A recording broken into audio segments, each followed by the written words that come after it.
Welcome to the Entertainment Rants Podcast, your number one source for all things entertainment. Join host Marco Mazzola and his fellow ranters as they sound off on the latest movies, TV, and the world of entertainment. Now, here are your ranters for the hour, Marco, Mila, Larry, and Bruno. Hello again, everybody, and welcome to the Entertainment Rants Podcast. I am, as always, your host, Marco Mazzola, and we are brought to you by the Subculture Podcast Network. You can find us online at bio.link/Subculture Pod Network. All right, let's go around the room and talk to the ranters first, because then I have a little bit of a speech to give before we get started as we introduce what we're talking and ranting about today. So let's go around the room and say hello, Larry. Hey. Hey, Mila. Heyo. And on the phones, we have Mr. Bruno. I can't believe you missed all 6 shots. What do you mean? I hit the windshield 6 times in a row. You always aim low anyway. Oh, great. Let's do hype jokes now, Ray. You fuckers are sick. You gotta get the end part. You fuckers are sick. All these years and behind my back, you're being careful. Without me, you're good without me. Where's my gun? I'll shoot you first. Yeah. So, ladies and gentlemen, just a quick note here. If you haven't heard or didn't see online, my mom passed away 2 weeks ago. Rest in peace, Mom. We miss her. We love her. She'll be sorely missed by everyone. The wake was beautiful, by the way. For those who went, obviously everybody here was there, so you know what I'm talking about. But today we're going to cover Running Scared, the 1986 Running Scared starring Billy Crystal and Gregory Hines. And the reason is we're dedicating this one to my mom. My whole life growing up, since 86, my mom has talked about 2 movies that she can remember. That's it.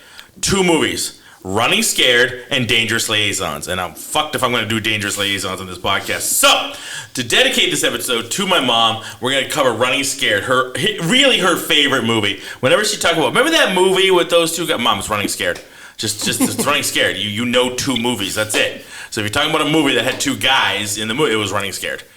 Right? So the other one, obviously, like I said, was Dangerous Liaison. So that was it. And that was the running joke with my mom for years, because she's seen movies and watched TV and stuff like that, but for some reason, this movie really stuck in her head, and we watched it multiple times. Again, this came out in 86, so I was 10. I went to the movies, this rated R movie, with my mother. She took us to go see this movie, and we fell in love with it ever since.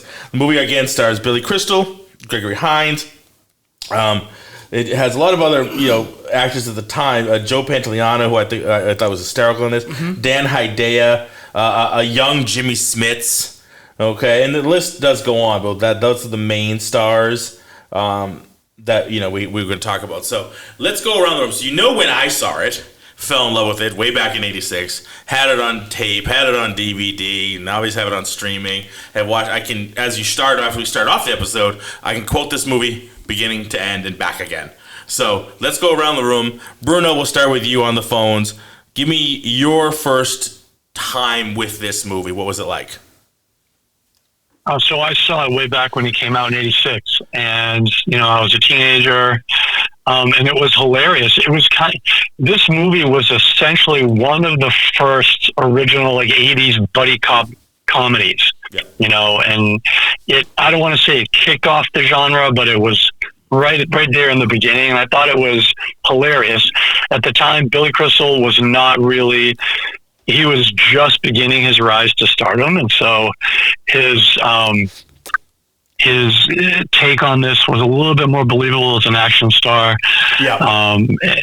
So he hadn't yet done When Harry Met Sally. He hadn't done, there were a few others that were really big right then. Blazing Saddles. So it was good. I thought the chemistry on scene on the set was amazing. They were just really good together. Yeah.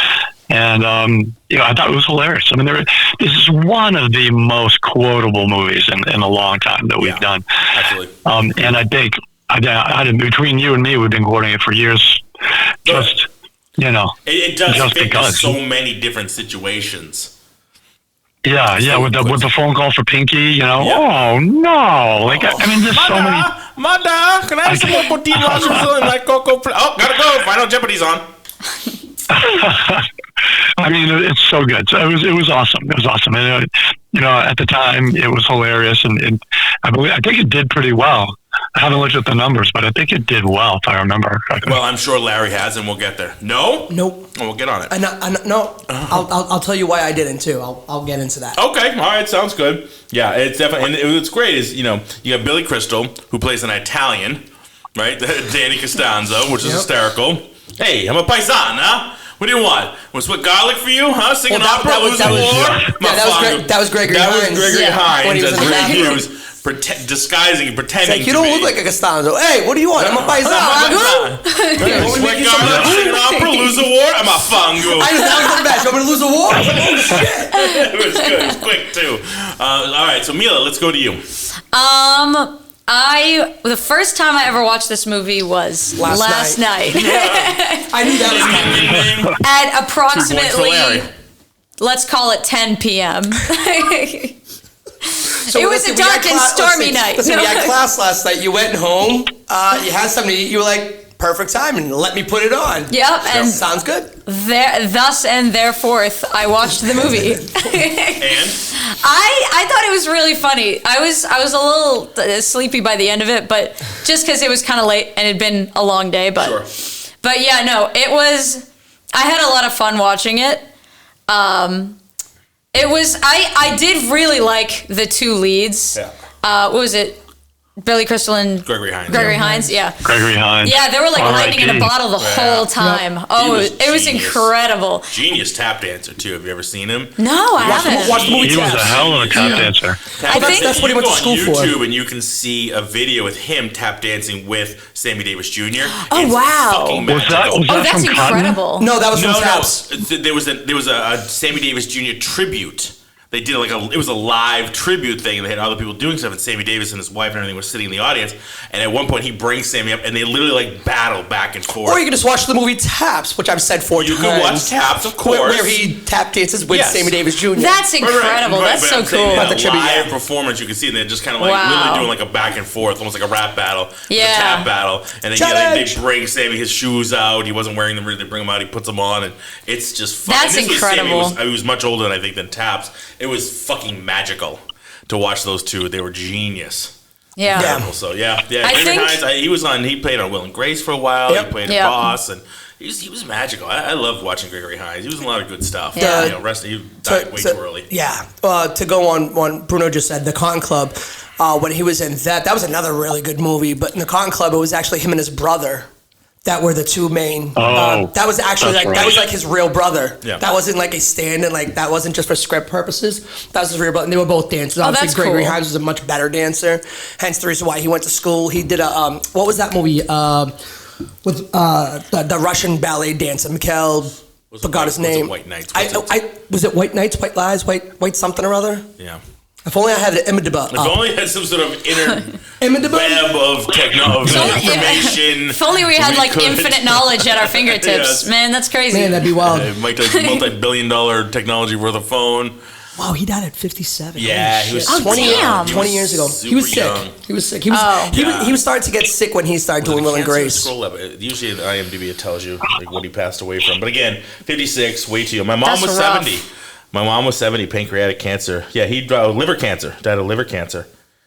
Yeah. Damn. Yeah. No. Awful. That's awful. It'll get you. The big C word. It gets you. And I feel like his career never really took off. Like, did he do anything really big?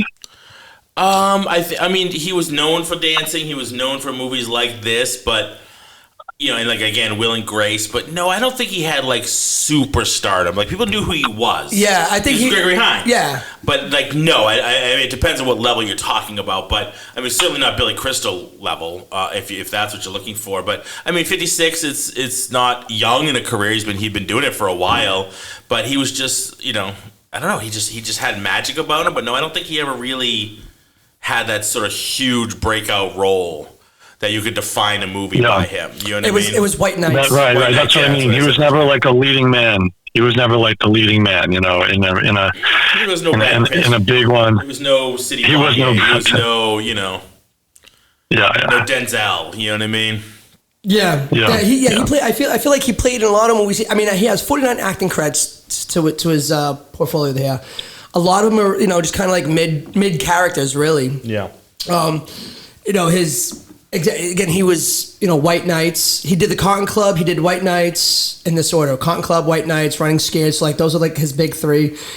He was in Muppets Take Manhattan. Oh yeah, yeah. Which he was the roller skater. Yeah, he was the roller skater, right? So he was in the history. I mean, Muppets Take Manhattan. You're talking classic right there. Shoes. Mr. Piggy steals his roller skates. Yeah, so he ends up like giving them to her at the end. He's like, I keep them. Yeah, he was in History of the World Part I or Part 1, which was great. Haven't seen Part 2 yet, but so I think that's actually where Gregory Hines kind of just lived his whole acting career. He was not a serious actor. He was not really a comedic actor. He played both roles, like especially we see it a lot here in Running Scared.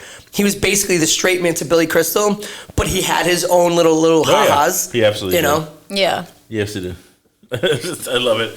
First he swims, and then he jumps. I figured the shark out. First he swims, and then he jumps. Good. Next time he jumps, let me know. I'll shoot him. The girl's going, lunge, cuts the line. Lunge! So, Larry, we haven't asked you yet. What was your first experience with the movie? So this was one of those movies that I saw way back when. I can't really remember when. To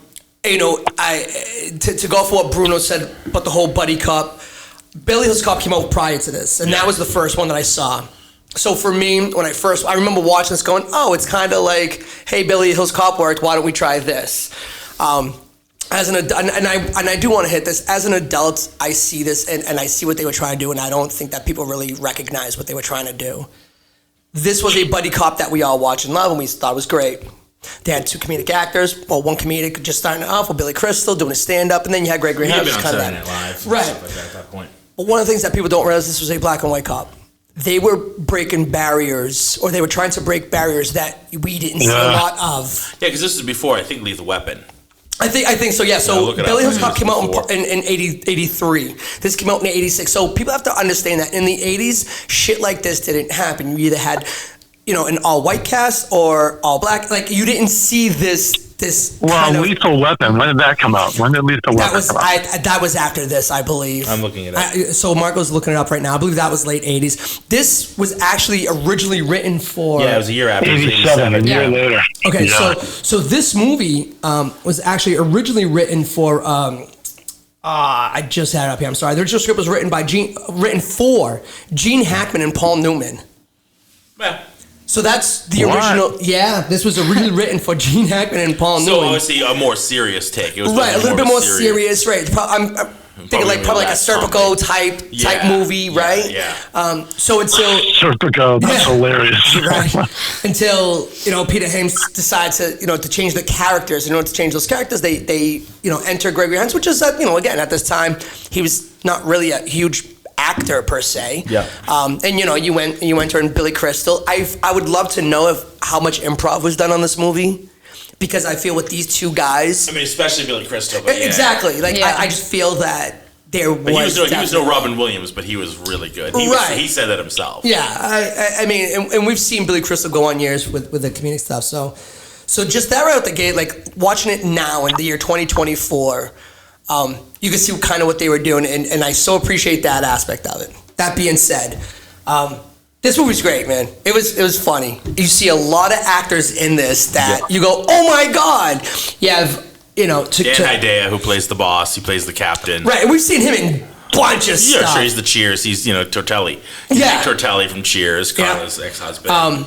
He's been in so much stuff. Joey Pants, Young Pants. Stephen Bauer. Top of his head looks like a parakeet. Yeah. He's got $50,000 or $40,000 in unmarked bills. Gotta protect small, him. unmarked bills. You gotta come up here and protect him. To make sure there's nobody lurking in the area. It's a cheese ball lock. You just pop it right in. No one would know. Right over here. Up to you. Then I'll just put that basketball down real fucking fast. He's like, all right, I'll come out with you. So, you got a young Joey Pants. You have Stephen Bauer, which I think the first time I ever saw him in was as the part of Mono in Scarface. Yep. That was the first time I ever saw him. The other cop that was filling in, the first time I ever saw him, which I didn't put the two and two together, where it was in Young Genius, was it? Real Genius. Real Genius. He played Laszlo, the guy in the closet. Yeah, Real Genius with we have Val Kilmer. Yeah. You know, again, a young Jimmy Smits. Yep. So you see a lot of these. Larry Hankin, which is the guy that plays Ace, the guy who like redid the car. You've seen him in a bunch of stuff. He's always like the best subplot guy that pops in for like 10 minutes and including then that's it. Breaking Bad. He was the junk dealer guy where they got the big man stuff from. Yeah, same guy with white hair. So in this he movie was alone, Dangerous. He was in everything. Yeah. In this movie alone, you have so many players. Snake bite. That Snake bite. Why do they call you Snake? By the way, what is it? Is it because you have a small weeby? Small weeby. You have a small weeby. Say ecclesiastical. What? Say snake bite. Snake bite. Yeah, man. This Cool Whip. Cool Whip. Yeah, so for me, again, when I saw it, I saw it years ago. I started after Belly Hills Cop, and I thought that this was kind of like a take. We all need drinks. Where was this? Here? I love it. He's playing pool and he picks up the ball. He's about to shoot at. We all need it. He just puts it over to the side. Where was this? Here? It's fucking subtle, but it's genius. Yeah. Overall, though, this is such a good movie, man. It was exactly what I wanted. Yeah. You know, and the reason why I didn't do a budget versus gross, I didn't want to take notes on this. I didn't watch this as quote unquote homework like I normally do. Yeah. I watched this for the pure enjoyment, knowing what it was for. So that's why I was just like, I'm not taking a single fucking note. I'm just gonna watch it like I was watching it, for the first time, first time, So for me, and the reason why we're doing this, and that's why I just kind of looked at it, was like, fuck it, let's just watch it, man. So.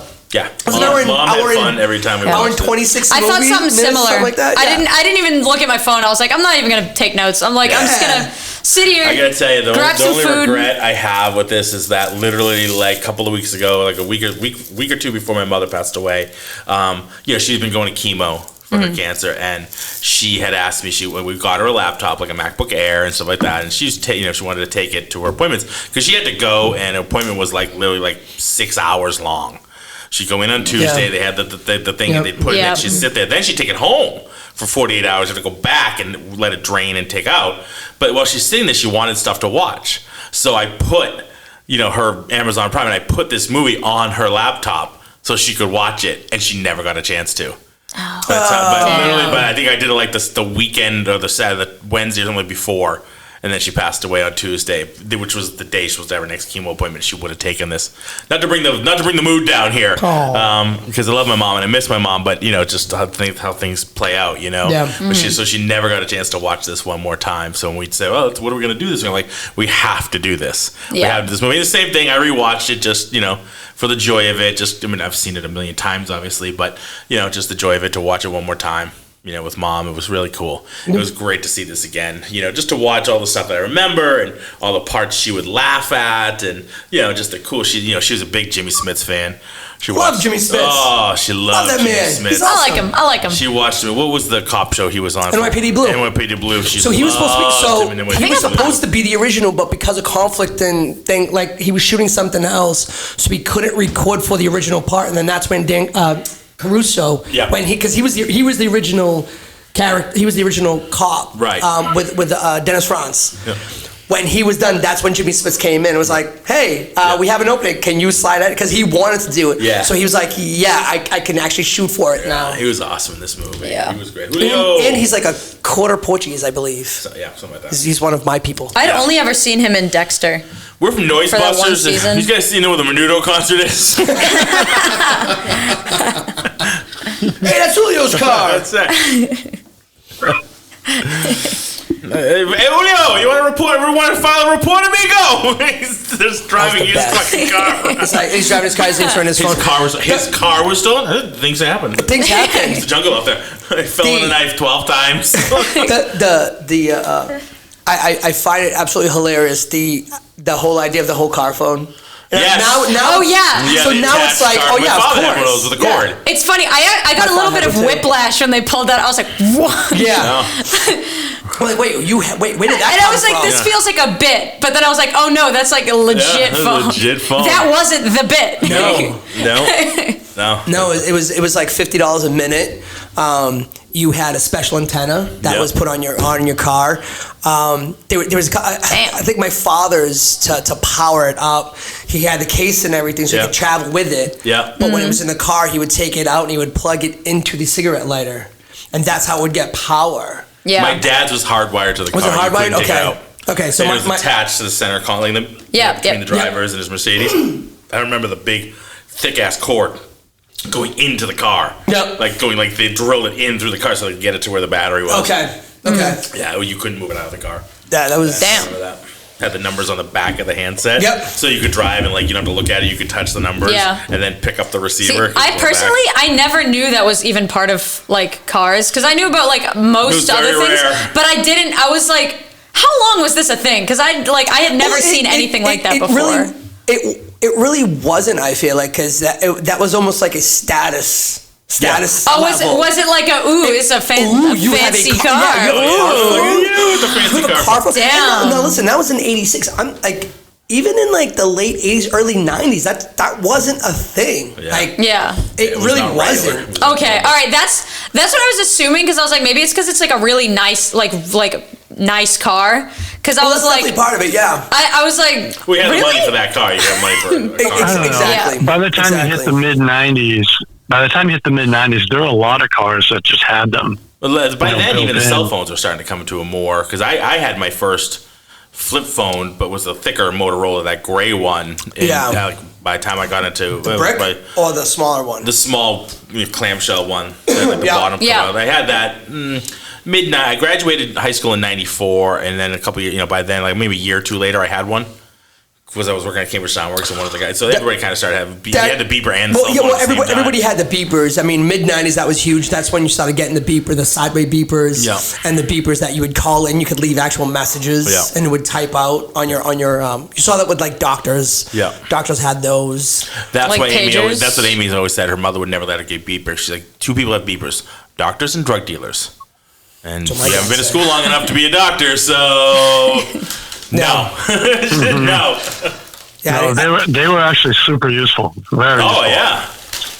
Yeah.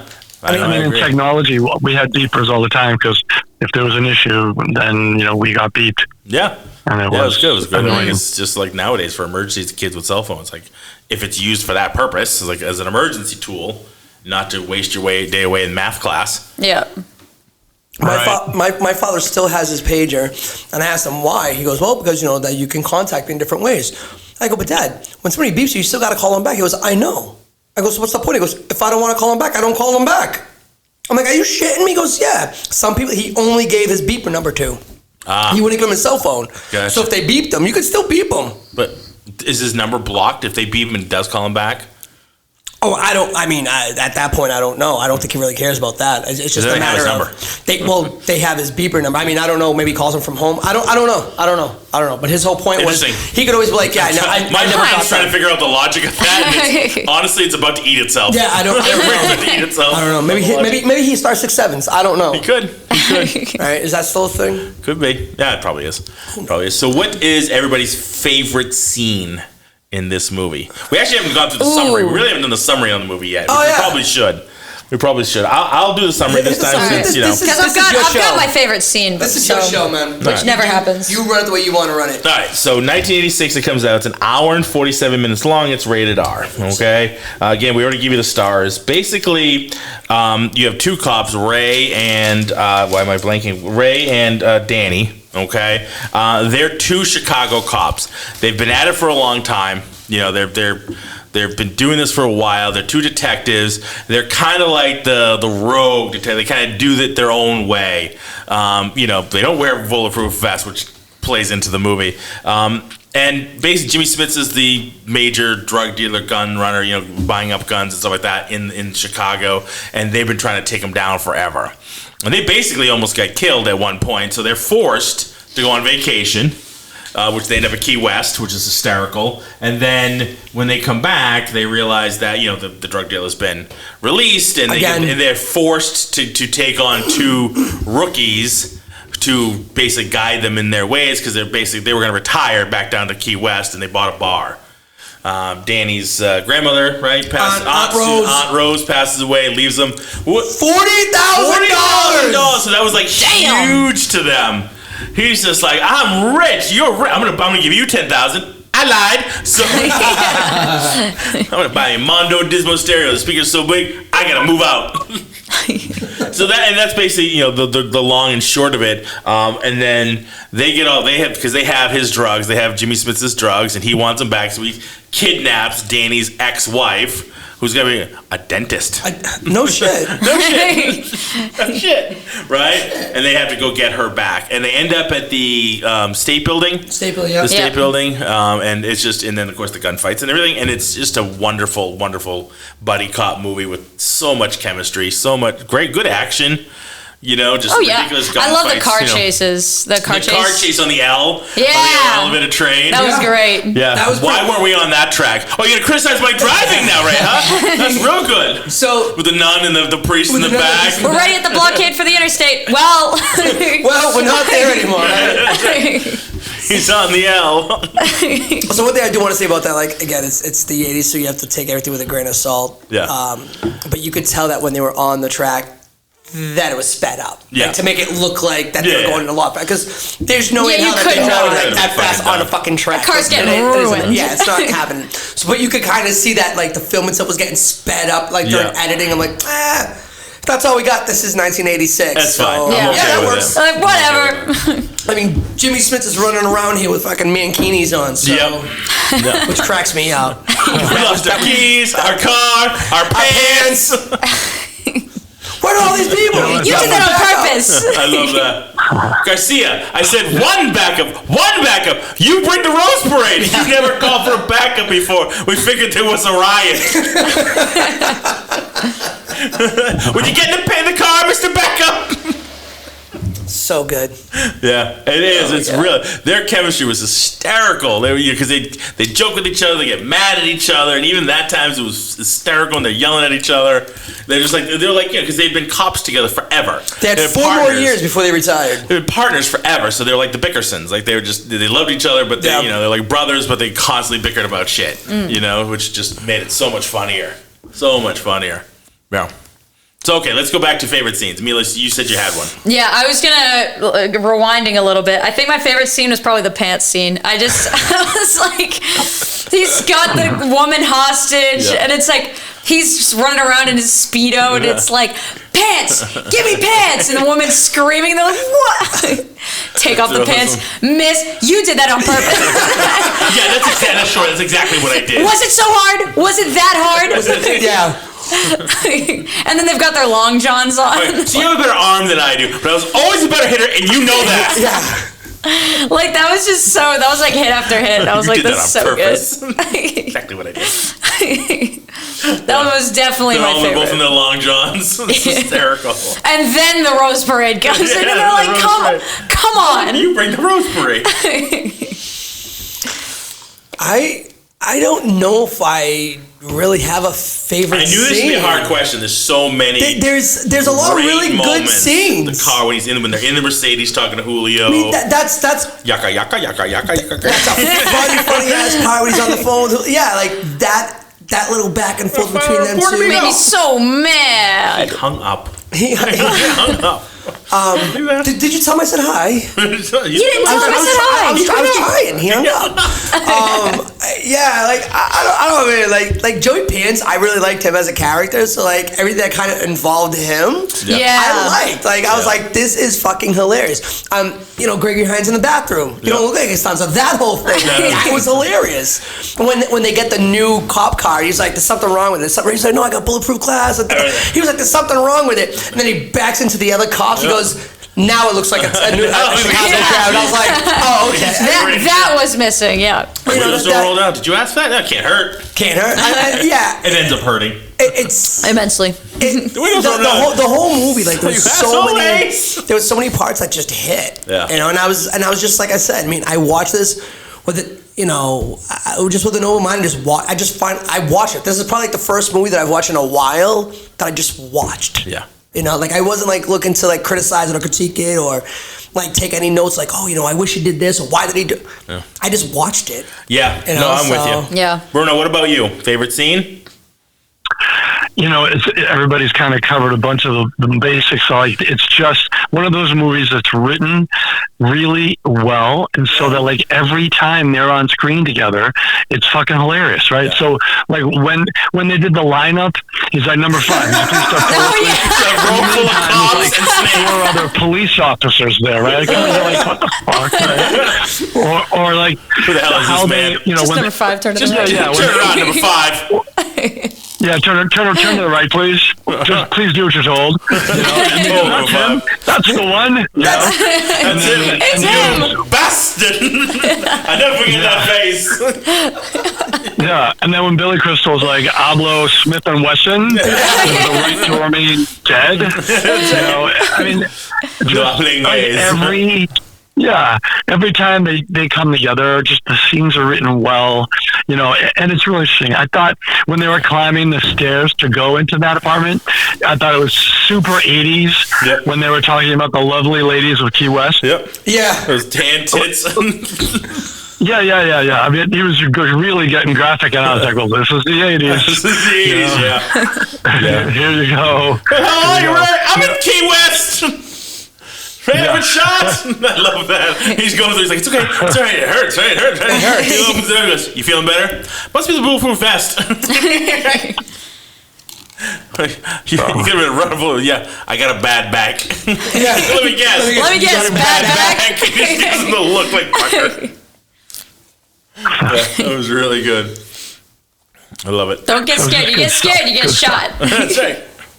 Don't get careful. We'll be careful. Yeah, that was. Yeah, right. Terrific. We're partners for all these years. On the back, you're being careful. Like, all right. Going on what Bruno said, right? Is there any sort of, not that I say pick apart, but do you think there are any holes in it? Is there any holes in the, whether it be plot or writing or, I mean, it's 86, so you take it with a grain of salt. They're like, all right, we know it wasn't poetry here. It's 86. It's a buddy cop movie. It's a comedy. But is there anything you would take out? Is there anything you wouldn't? You know what I mean? I don't think there's so much that I would take out, but I feel like that they were just a couple of storylines that were just kind of like jammed in and then were kind of just played out. So those 2 guys that became like their replacements that was supposed to. So they were part of the FBI. They weren't rookies. No. They were part of the FBI and the DEA. So they've been working on getting Jimmy Smith's character, Julio. They've been working on the cover for 6 months. Yeah. If that, and since 86, we've seen plenty of these cop movies. If that's how it all breaks down, the FBI is coming in not to, like, be subservient to these cops. They're taking over the case. They're like, fuck you guys, get out of here. It's now our case. Yeah, and now it's part of the cops. Now, this is the storyline going forward. Now it's up to the cops to go, we're going to get them before the FBI or before the DEA. Like, they're going to do their thing. Right. So the way that they kind of just inserted these 2 other cops, I'm like, all right. And then they made it almost. They put them in front of us, but then I feel like they didn't really do anything with them. Right. Like, they're like, look, these 2 cops are going to be... So they're going to save their ass at the end. I felt like that the whole time. I was like, oh, they're back. Yeah, like, I just kind of... I was a little annoyed when they were on screen. I was like, because I know nothing's going to happen. They're just going to bitch and moan the whole time. So it's like, because we see them, so we're like, oh, okay, maybe it's going to be like a foursome. Like, all 4 of them are going to really go after them, but it's not that. It's still just the 2 of them. The other 2 get pinned down, and they have to save them at the end. Right. But I mean, like, You guys want to buy a bar? Yeah, no kidding, right?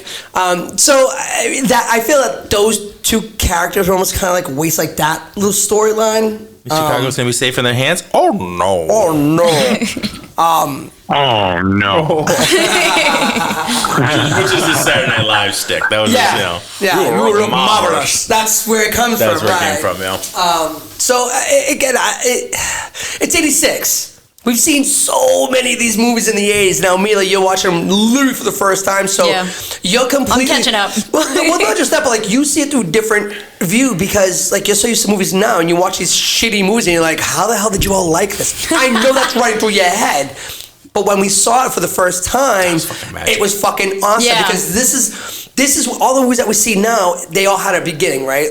And when you watch like Old Beverly Hills Cop, Running Scared, even the old Steven Seagal movies, like that's where all that the shit that we watch today, it all derived from that stuff of making that stuff better. Yeah. We saw it the first time around. It was awesome. Yeah. Now we look at it and go, yeah, we respect the fact that's shitty, that there's so much better now, Right. but we understand where it came from. Yep. And we look at this and go, yeah, that works. I And, you know, used to watch some of these movies, and I would be like, I would have that exact thing. I was like, it wasn't that funny. Like, I was like, what? Yeah. But now I gotta like, I've gotten used to throwing on my 80s glasses and going like, all right, I can enjoy an 80s movie. Exactly what you have to do. Yeah, Yes. because I can't watch it like it's a modern movie. Because it's the humor is different, you know. Yeah, and that's Like another that's thing, too, a big thing. Like every decade, the humor is different. So like, not crazy, but like the difference between like humor in movies now and humor in movies with like the 80s, it's different, you know. So I have to throw them on a little bit. Well, yeah, the humor. It's a lot like the Yellowbeard effect, right? Like, whereas kids, we were like, oh my God, Yellowbeard is hilarious. But we were like fucking 7 or whatever. Now, Watch it now. you watch Yeah, the oh, movie, shit. like, that Hot is circle like garbage. terrible. Wait a minute. Yeah. Boy, that is... I do have Super to. not good. Super not good. I do have to say this. I love how every time we refer to a shitty movie, We go right it goes back to Yellowbeard. We have to compare it to Yellowbeard. We don't even compare it to Eraserhead. It's like No, it's that Yellowbeard. fucking Yellowbeard movie. Fucking awful. That was so bad. That was fucking torture. I'll take the 7 minutes Bruno of and silence. Marco. Yeah, we're still taking on the chin for that one. Yeah. That was Yeah, bad. that was poorly executed on our That part. was That rough. was really bad. That was hard. But We lost a lot of it's listeners that day. right? But it's that effect. You look at it. It was clearly, it was clearly hilarious to us when we were kids, and then it was just so bad. It was so bad. So Yeah. And so like you get the old, like that did not hold up. That did not hold up at Yeah. all. Like whereas this one kind Still- of held up. Like it it's was still funny. yeah. for me. Absolutely. Whether it's nostalgia or whatever the reason for it, like I still find it funny. I still crack up at it. I still, and I I still was something like this to my rewatching it. wife, who again, even though we're roughly the same age, she didn't grow up watching movies and TV. So a lot of this stuff, she's kind of like Mila. She's an older version of me. Like she's still seeing a lot of this stuff for the first time. Oh yeah. You know what I mean? And going, they got away with what? Yeah. Well, Yeah. It was What like, is She that? gets a lot of that, like cringy, like, oh Jesus, that's not okay. Yeah. Yeah, see, I watch a lot of these movies like on my own because I'm like, I can't watch this with someone else. Yeah. Because I don't know what will be on it. Yeah, and you know You what know? the effect's gonna be. Absolutely, 100%. This one would have been one I could watch with other people, but Yeah, a there's not lot of too 80s much. movies, I'm like, I'm Not gonna watch this too on my much. own. There's a little, gratuitous with the women and down at Key West and things like No, that. there are movies that are worse. They come out with the t-shirts on. I was actually hilarious. no, that was so They were wearing funny. the wrong Because one. and again, that's what makes. Now again, we're gonna go back to what I said at the beginning, like the whole crossing races and black to white. They were letting you know, like, hey, it's okay. Like we don't have to, we. Let's not separate people. Like this, we're all actors. We're all people. Let's combine. Let's come We can together. wear different colored We can boob shirts. Right, yeah, that's Come okay. on. He can wear the white boobs. Black I guys can wear wearing the the black white boobs. boobs. The white guys wearing the black boobs. So it's like, hysterical. and that was part of it because I feel that especially in the '80s, man, it's like Beverly Hills Cop did it right. Like so, you have Eddie Murphy. And it was okay with him taking the piss out of the whole black versus white thing because that was what it was made like the way it was written. It was written to make those kind of jokes for that uncomfortableness of it, right? Like it was done on purpose. Yep. Whereas this one, they weren't really playing into that anymore. Like No. I think that they were trying to get away from some of that, but they still wanted to put it in your face. Like, hey, we don't have to make a Gene Hackman, Paul Newman fucking show where this is what it is. You know. Yeah. So again, watching that worked. T-shirt. That was fucking hilarious. Yeah. It was awesome. Yeah. And how does $4,000 do that much? They had scooters. They had, they rented a boat. For how long? How long were they there? They were down I think there it was for a week or something like that. It looks like they were there for like a only there month. for a week. They had a lot of fun because every time we saw them with a woman, it was a different woman. It might have been longer. It might. And I'm like, you yo, remember? these guys That's are what I thought. killing it. I was like, I don't think that's the same woman. No, I don't think that's also the same. it's I different. think these are all very different There women. was a couple of shots Yeah, like they're that. They riding would on have the scooters down same the ones. street. Yeah. But there was another episode. It's like, wait, that's not the same. That's not what. Yeah, I'm like, her hair got darker. Then it got lighter. Yeah, I think they call That's it a different woman. natural transition when like something, an object, transfers the scene, like a tree. Yeah. And it comes out the other side, or the car goes by. It was then with other people. I'm like, what the fuck? These guys are killing it down in Key West. Like, damn. Absolutely. No wonder they wanted to retire. Really good. They roller skate out of the bank. Out of the bank. And then they sign the papers and roller skate out. They would. That was awesome. And then they come back. Shirt. Yeah. I'm like, And he's got a belly shirt. Well, it's 80s. What do you want? I know. And I on a lot of belly like midriff shirts. Whoa, you're okay. You're a guy, but wow. Yeah. What I that kind of body. What I did find funny is when they first get down to Key West, right? And they come out and they're like, "Oh, what's going on?" They're like, "No, I just the sunset." And he was like, "I don't get it." He's like, "The sun is setting. Don't you see it?" He's like, "Yeah, but sun sets every night, and we come out every night to watch it." The first time I visited Austin, Texas, there's a place on I can't remember if it's Lake Austin or Lake Travis, but there's a restaurant called Oasis. There's actually two of them, and this one happens to be on the cliffs. And every night when the sun sets, everybody watches it, and they ring a bell. The first time I'm there with it's me, my friend Jeff. His sister lived down there with her husband. We go to the Oasis, we're having dinner, we're having drinks, the sun's setting, everybody's looking at the sunset, the bell goes off. I look and go, the fuck was that for?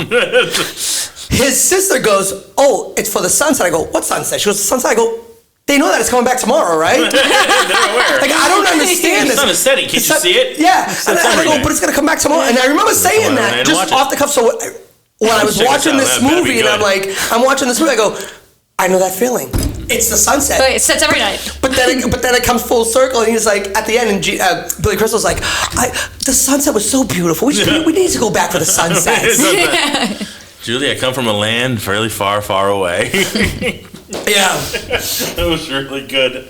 Yeah, it is just one scene after another. Yeah. With genius. You know what I mean? It was, Bruno, you hit it. It was really good writing. Yeah. And it just played out so well. The execution. Yeah. Everything about it. Up, right? Yeah. I mean, it still holds up. Even the humor. Like, it wasn't. The we humor don't need wasn't. a break. Well, maybe I need a break from you. Yeah. The humor, it wasn't too, college. No, it wasn't like trash humor. It wasn't lowbrow. No. That's the word I was looking for. That's refreshing, because I feel like half the movies I watch, it's all like the easiest jokes you can make, and you go, okay, fine. Yeah.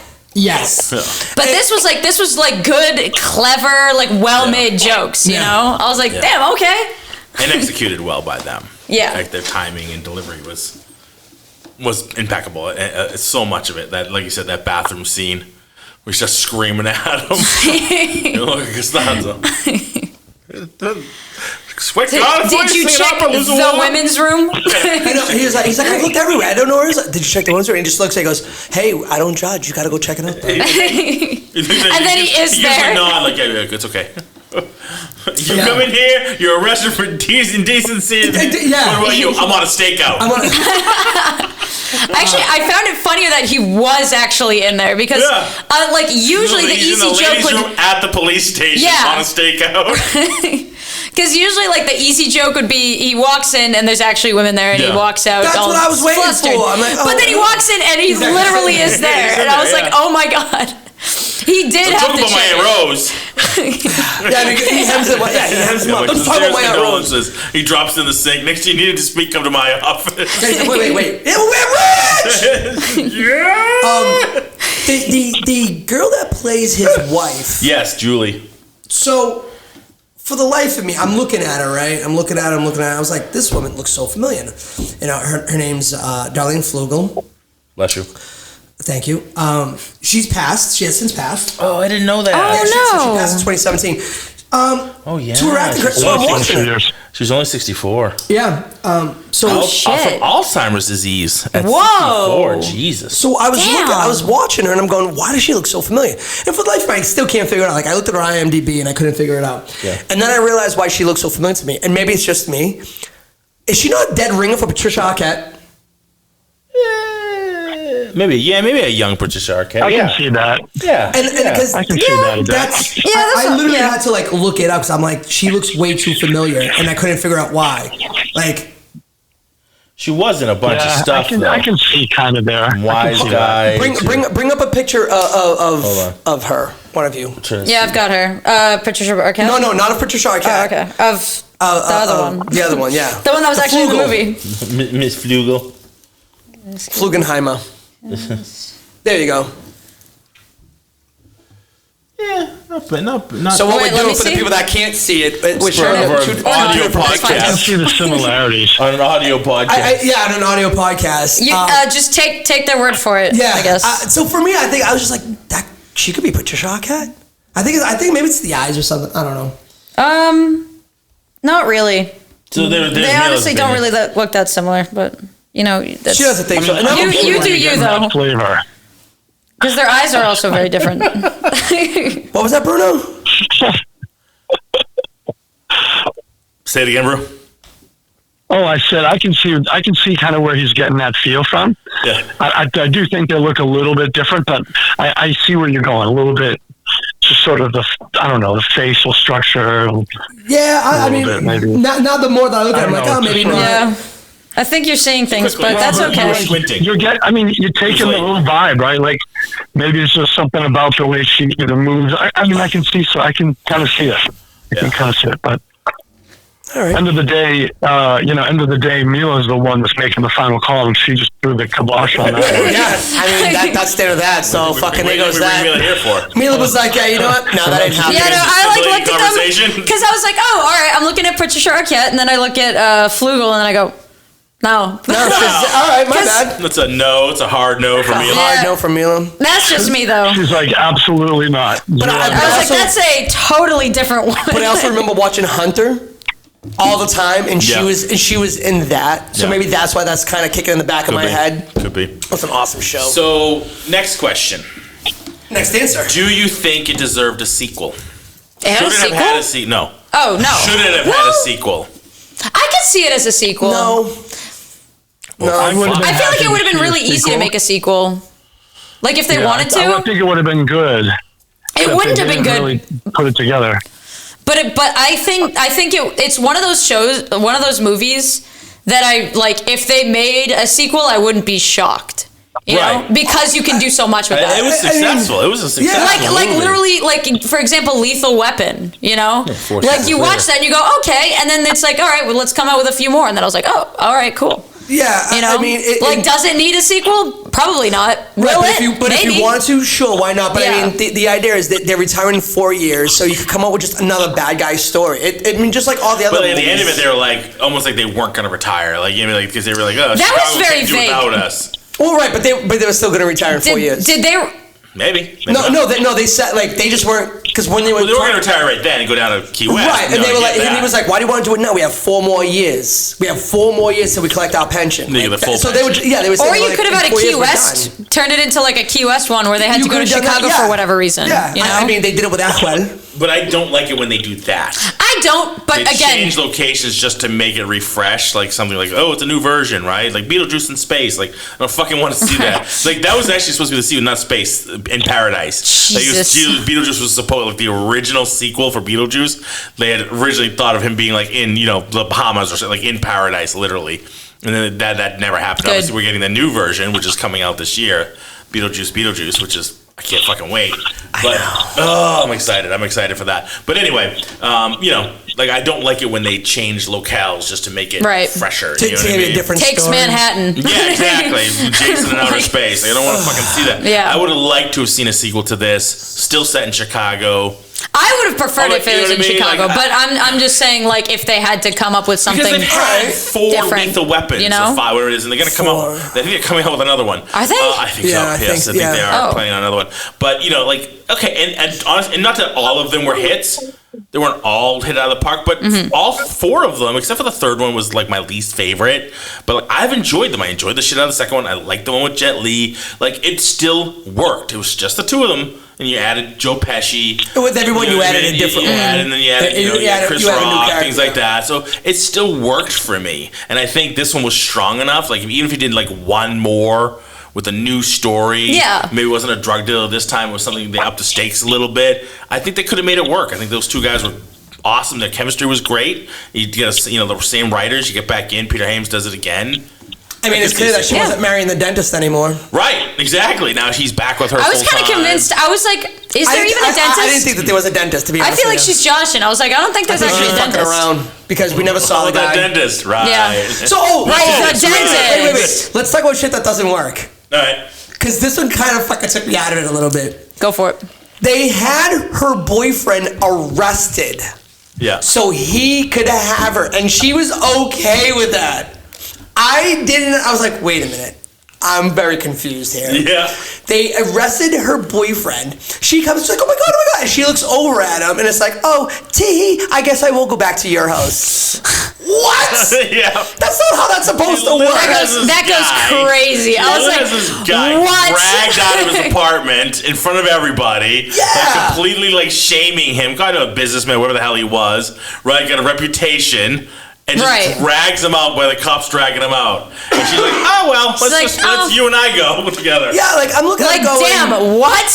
First of all, no. That's just fucked up, because that's a cop abusing his power. Well, there's that, but it is the 80s. And then, and then you have a girl that's willing to cheat on her man that she's been with for I don't know how long. They look like they have a substantial relationship. She just decides to step out on a night and then continue this relationship with this.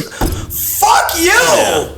Like that went wild. I was like, what? Yeah, oh. I don't know. Although they also throughout the movie they'll abuse their power like that, you know? How many candles on that cake? 47. 46. 46. No, 47. 43. 43. 43. 43. No, there's 46. There's 43. Everybody's 46. And people also look like a lot older back then. I'm like, holy yeah. Have you ever seen that? I think we've talked about this before. Like, if you look at like Cheers, I think we talked about this before. Like, I watched something like on Instagram or whatever. I saw a thing and it said their ages when they were then. They were like in their 30s. Right, but a lot of those looked at least in their 40s or older. But here's the thing, by the end of the run, and they were still young. But here's the thing about all those images that you see like on Facebook and on Instagram and all the memes, stuff like that. They're taking shots from them from the actual show. Those shows, they were meant to make these characters look older. So I don't want to see a still of Sanford and Son with him, because they use Red Fox a lot. They'll use Red Fox. Red Fox was actually younger than the guy that played his son. But in the show, they powder his head, and so the image that they show, it's like, oh, this guy's only 46. I'm like, yeah, but in the show he's supposed to look like he's fucking 92. Yeah. So don't show me that picture. At least in his 60s. He was younger than the guy playing his son. I'm almost. I mean, we can look at, but I was, or like they were super close in age. Was. Yeah. I'll look it up. I mean, from the what was it? The Golden Girls. Wasn't Estelle Getty like one of the youngest ones? Yes, she was. And she plays the mother. So when you show me those pictures, like from Facebook or whatever, it's like no. Fred Sanford or Red Fox was born in 22. Damon Wilson was born in 46. Oh, geez, all right. So about 20 years. Okay, my bad. There was something. I saw something. Okay. Regardless, I'm sorry. Bad info. Bad intel. But you have a good point though. Like they intentionally made them look. They were trying to make them look like grown adults or like older adults. Right. For sure. Yeah. So that's why people are like, oh, you know, like Ann B. Davis was, 35 or whatever when she played Alice. It's like, well, yeah, but they made her look that much older because she's supposed to play the older part. So if you want to show me an image of like them like out on the town per se, when they're not in their Hollywood garb or their TV show garb. But I'm saying it's like, if you want to, show me Ann B. Davis when she's like dressed up going to a show or something like that. Don't show me Ann B. Davis when she's dressed up like Alice. It's going to be two different people. You're going to have that different look. So that's why whenever I see those, like, because my wife does the same thing. Karen's like, oh my God, did you sound like Babe? Stop. I don't know. Do they really make Frasier look that much older? Like, do they really do much to him to make him look older? Like, especially the first two episodes, they really, he changed a lot. But for me, Frasier, it's also like the way that you carry yourself too. Like, I just feel that Frasier, I feel that he always just carried himself old. Yeah, I mean, in the show, I always thought of him like older, like at least in his 40s or 50s almost. But I was younger then too. Yeah, when it was coming on. Yeah, we look at age a little bit different. Fucking Wait, how old was he in the first season? He was like in his late 20s, early 30s. What? Like, he was. No way. No, I'm thinking of Frasier. No way. The original Cheers, not Frasier. Oh, Cheers. Okay, all right. I was like, not what? the Frasier show. No, in okay, Cheers. that because I saw some bits of Frasier. I was like. No. He was I was like, 40s I was like, bro's not 20. No, he was like in his late 40s or whatever by then. No. Okay, all right, good. Because that was going to be. But when we watch him in Cheers, like all those characters in Cheers, they're like, I just feel that they're meant to look or act. It's kind of like how they carry themselves. Yeah. Just like a grown ass adult can act like a child. Yeah. You're like, oh, how old are you? Like 25, and they're like, no, I'm actually like 30 something. Like, oh, you act like a fucking kid. Like. And that can also go the opposite way. It's like, why are you trying to be like a prude or whatever? You're only in your 30s, and it's like you're acting like you're in your 80s. Stop. You have an old soul. You have an old soul. Isn't that what it's called, Bruno? That was awesome. Bruno has an old soul. What? There's the delay. No. I'm just old. There's a difference. Fair enough. You aged it. You aged it yourself. yeah, exactly right. So, but no, I think you're right. I think they do make it, but also, in the 80s they dressed differently, and so they dress a little bit more conservatively. Going back to Cheers, they weren't. There was a dress code back then. John Ratzenberger in Cheers, right? In the show, how old do you think he was supposed to be? Who, Cliff? Yeah. I mean, he had like gray hair. He's got salt and pepper hair. What's that, bro? 40s, I'm guessing. He was 35 when that show started. He was 35. Yeah, was he supposed to be in his 40s? I mean, he looked like he was. He was old. He had the gray, he had salt and pepper hair. Even from the beginning, it was a little bit more brown than gray. But he was only 35. You see a 35-year-old guy now. Yeah, you see a 35-year-old guy now, and you're like, oh, that guy's a young dude. Like, going like Cliff. No, so times. So times are definitely different. I mean, but don't forget, health is different now. Yeah, health is a lot different. Yeah, smoking. Although people do start to still go bald right after they turn 20. Hey, I feel a little attacked here. Calm down. I said after 20. Slow your roll. All right, fine. I'll bring it back up to where you are. How old are you? This shit's been happening for a while. Old enough. Going bald soon, you. I'm not sure to go thin up here. Oh no! I've got my little patch. All my uncles have it. Oh man! The little halo right there. I got the front. That like uncle patch is coming in. Like my uncles and my dad, they all have like the same like little. Yeah, my dad. I've noticed my dad's starting to get that, and I was like, starting to get that. Although he's like 65 now, so he's just now getting it. So I'm like, I think Frank's starting to get it. Right?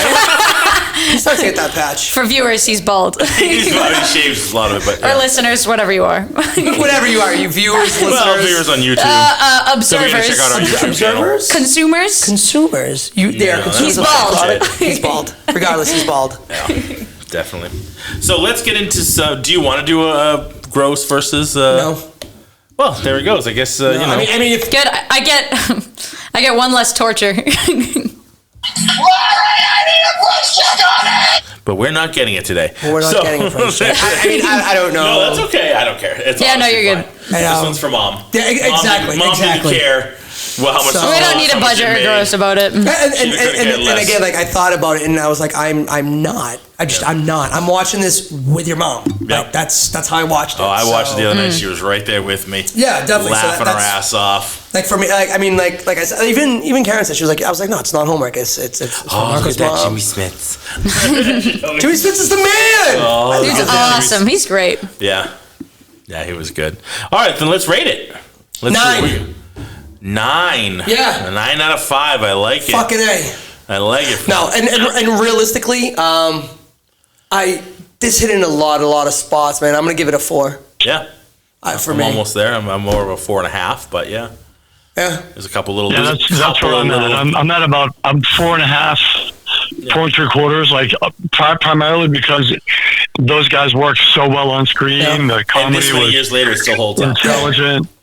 And it still holds up. Yeah, it was a funny watch even now. Like there were times when I was watching it the other night and I was like, shit, shit, this is really funny. Like, they'd make a joke and I would laugh about it.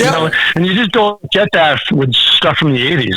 No, you don't. Right? For many reasons, obviously, but like part of it is usually the political correctness of it all. Yeah. You know what I mean? That sort of thing. Like, you kind of cringe more than you laugh. But this one, like you said, there really wasn't much. You really just laugh at it, I didn't cringe once, really. Yeah, No. There's no The only cringing. time I cringed was when they were talking about the ladies of Florida.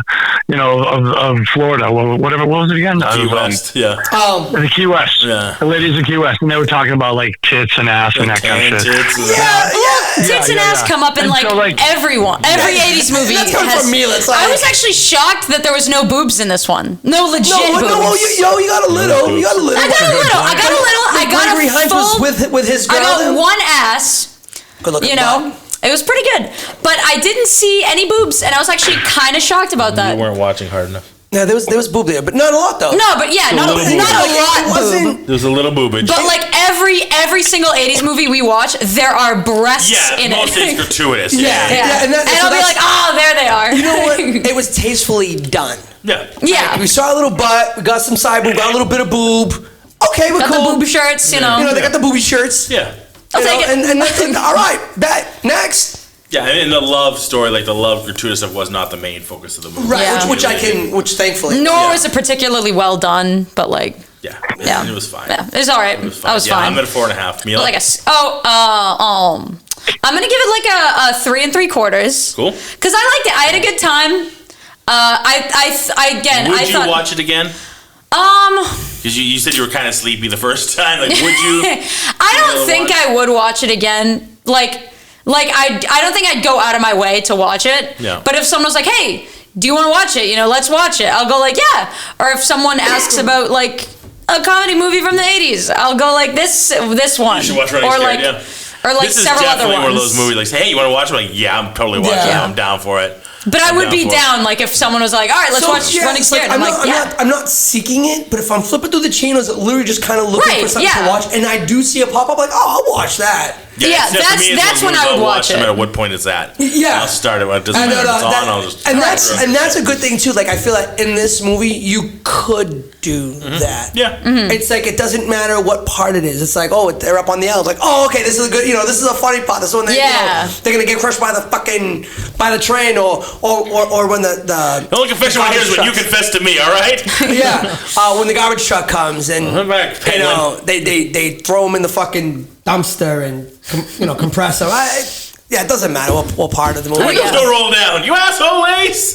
You asshole Ace. But he said that though. He told them. Yeah. Says they're bulletproof, but you just can't roll down the windows. No problem. Did you ask for that? No, couldn't hurt. I mean, frankly, how would one predict that they're going to get picked up by a garbage truck and tipped over? I love when they find the cocaine and they crack the statue. And it's dead. Oh, Captain! Together in unison. Yeah. It's awesome. Yeah. They totally get stiffed. They totally get it. Oh, my God, yeah. Yeah. That was really good. So that's... So many good parts. Yeah. Bruno. Bruno?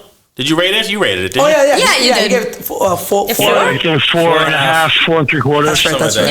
Yeah, there you go. Upper echelon. Speaking of rating, Bruno, did you catch how I changed my rating on a certain show? No, what did I miss? I thought I was up to date. No.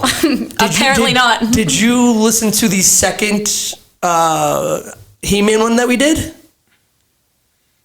No, I haven't heard those yet because I thought we were going to be doing the other ones. We told the one you just did like a week and a half ago, right? 2 weeks ago. We did Revelation, then Revolution, then we did Daredevil last time. Yeah. Right. So the one that got aired before Daredevil. The one right before Daredevil was Revolution. Yeah. Well, I didn't listen to that yet because I haven't. We were going to do Revelations. Or whatever the next one is. No, we did Revelation. Screwing up those names. Revelations first. Well, then we're doing whatever it is. We're doing Revolution second or whatever it is. We've done them both. We've already done them both. We're doing. They're both up. We're doing Invincible next. Once it's done. Oh, that's true. Okay. Well, that shows you how fucking out of touch I am. All right. Well, welcome back, Bruno. Wait, hold on a minute. All right. Well, then I'm gonna keep my comments to myself. I know. So anyway, end of the day, I hadn't listened to it yet because I didn't realize that we hadn't done the other one because I wasn't able to. Gotcha. Wow. Okay, So I was gonna wait because I wanted to make sure I didn't want to grab someone else's opinion. You know what I mean? I wanted to get my own take on it. Yeah, we did it back to back. I don't know, but what'd you say? Yeah, we ended up recording both on the same day, but I want to hold off on it now because I want you to listen to it. Okay, I will do so. There's that big market tease. You listen And if you too would like to find out what Larry said, How do you keep an asshole in Tune suspense? in. I'll tell you later. That was nice. It's like it's ridiculous. That was awesome. All right. Well, there you have it, gang. Yeah. Running Scared. I mean, everybody says you should watch it at least once. At least once. Or a million It's times. fun. Like It's a me fun memorize watch. the entire script. Either one. And it's quick. It's an hour and 46 minutes. Like, no bullshit. It goes by pretty quick. It goes by quick. It's from beginning to end. There's no real down moments. The ending slows a little bit for me. Like I after thought the the dumpster, ending was after kinda like, weak. the garbage, when they get right after that, and then they go get Julio, like they go to the state house. Yeah. Like to me, it's not. Well, you could say weak. I thought it slowed down. It was a little faster paced before that, and there was definitely a lot more humor. Well, 'cause I did that and then, it gets serious, you know? Right. No, but I think that before he goes to the state house, there's so many other things going on. Like, he goes to the state house. All right, well, there's not much left here. What are we going to do? We're going to have a gunfight. Yeah. What else? That's all.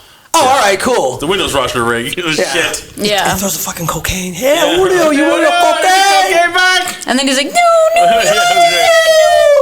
Julie, you gotta jump. No, wait, you jump. You jump. Your elevator doesn't work. You have to jump to me. Yeah. I love it. Yeah, and it was still good. Still, the ending was. It was good. Anybody want to buy a bar? So there it is, gang. All right, Running Scared. Go see it. So again, rest in peace, Mom. We love you. We miss you. This is your movie. This one's for you. Diane Helen Carol Good Mazzola, she liked to be called. Yeah, her monogram was like an eye chart. So We left her right with one was her one actual guy. middle name, one is her confirmation name. Gotcha. Yep, so there you have it. All right, gang, thank you so much for listening. Thank you, Bruno, for being here on the phone. We appreciate you. Yes, sir. Thank you. Thank you, Mila. Thank you. Thank you, Larry. Thank you. Ladies and gentlemen, we are Entertainment Rants at entertainmentrants.com. Drop us a line at engageentertainmentrants.com. Let us know what you thought of the episode. Let us know what you thought of Running Scared if you've seen it. We'd love to hear from you. Let's see. Don't forget to check out all the other podcasts on the network at Subculture Pod Network. So bio.link / thank you, Larry. Subculture Pod Network. We got to get that changed. Shred it down. No kidding. No shit. Maybe I should take a note in 173 episodes. All right, gang. What are we going to go out there and do? Rant. Let's rant. Let's rant it about that. up.